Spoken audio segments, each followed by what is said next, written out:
ये अभद्र व्यवहार है कांग्रेस पार्टी और यूथ कांग्रेस द्वारा जो ये एआई समिट किया गया है, क्योंकि ये जो कार्यक्रम होते हैं ये राजनीति से ऊपर होते हैं। ये देश की का प्रतिनिधित्व करते हैं और देश का गौरव नाम बढ़ाते हैं और पूरी दुनिया से लोग आए हैं एआई समिट में हिस्सा लेने के लिए।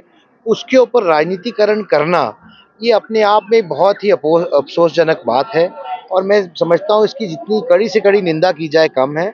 और जो हम भारत की छवि दुनिया में दिखाना चाहते हैं वो उसको धूमिल करने का काम कांग्रेस पार्टी ने और यूथ कांग्रेस ने किया है। तो मैं समझता हूँ कि बहुत ही अफसोसजनक बात है और देश की युवा पीढ़ी जब देश की युवा पीढ़ी के लिए जो अवसर प्रदान करने के लिए एआई कॉन्फ्रेंस और समिट की गई उसको कलंकित करने का काम कांग्रेस पार्टी ने और यूथ कांग्रेस ने। So after the UGC controversy, we can see a lot of Hindu सम्मेलन्स being organized. क्या कहेंगे इस पर? देखिए वो अपनी जगह है। जो यूजीसी का विषय है वो माननीय सुप्रीम कोर्ट के अधीन है और जो विषय सबसे सर्वोच्च न्यायालय के अधीन होगा और जिसके अंदर अपनी प्रतिक्रिया सर्वोच्च न्यायालय दे चुका है, वो मुझे नहीं लगता कि मेरा उस पर कोई टीका टिप्पणी करना उचित है। लेकिन ये बात जरूर कहूंगा कि हाँ, कानून अपना काम करेगा और इंसाफ होगा। स्कूलों को एक स्कूल के कार्यक्रम में आप आए हैं और स्कूलों को लेकर शिक्षा को लेकर कुछ आपने भी कुछ एक मुहिम चलाई हुई है गांव में। एआई के इस युग में शिक्षा का महत्व और खासकर जो आपकी मुहिम है वो क्या है? देखिए, एक बात तो तय है कि अगर भारत को एक विकसित राष्ट्र बनना है और हमें अपनी परिस्थितियों से उभरना है तो हमारे को अपनी एजुकेशन को, अपनी युवा पीढ़ी को, उनके भविष्य को सुनिश्चित करने की और सुरक्षित करने की जरूरत है।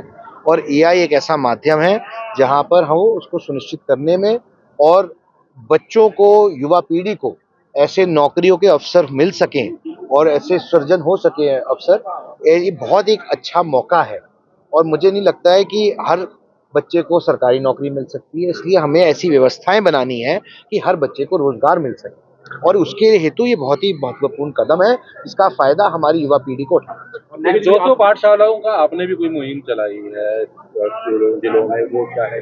देखिए, मैं एक ज्ञान गंगा केंद्र के तहत हमने शुरुआत की है जहां पर जो बच्चे खासकर अब हर एक जिले से जो सक्षम नहीं है या जिनके परिवार सामर्थ्य नहीं है उनको हम मदद करने का प्रयास कर रहे हैं इस कैंपेन द्वारा, ताकि उनको सबसे अच्छी उत्तम तकनीकी एजुकेशन, एआई प्रॉम्प्ट इंजीनियरिंग और अनेक प्रकार की सुविधाएं मिल सके और वे उनको मौके मिल सके। क्योंकि हमारे बच्चों में प्रतिभाओं की कमी नहीं है, कमी अवसरों की है। अगर हमारे को उनको अवसर प्रदान करने हैं, ये प्रयास है हमारा और इसी दिशा में हम आगे बढ़े। केंद्र का बजट अभी आपने देखा, आप कुछ पार्लियामेंट में थे, अभी उस पर चर्चा भी होगी आगे, लेकिन हम हरियाणा का बजट भी अब पेश होना है, क्या उम्मीद करते हैं? देखिए, मैं मानता हूं कि लगभग 10 से 12 हजार करोड़ रुपए इनडायरेक्टली हरियाणा सरकार को मिले हैं एग्रीकल्चर सेक्टर को और अनेक सेक्टरों के अंदर, खासकर डेटा सेंटर के अंदर भी जो एआई से जुड़ा हुआ है। एक बहुत बड़ी घोषणा की गई है जिसका फायदा सीधे तौर पे पूरे हरियाणा को मिलेगा और हरियाणा वासियों को मिलेगा। क्योंकि अगर वो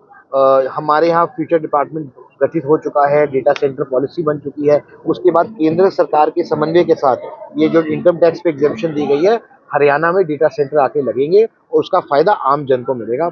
मैं कुछ बातें अपने उद्बोधन के लिए भी रखूंगा। कह रहे हैं सर, दीपेंद्र सिंह हुड्डा कह रहे हैं कि जो बजट लेकर के आई है सरकार, हरियाणा के लिए प्रतिबद्ध नहीं है इस बजट के अंदर। ऐसी बात नहीं है, मैंने अभी आपके सामने रखी है बात। अगर जानकारी है तो उनको जानकारी देनी चाहिए, आपके माध्यम से जरूर दें।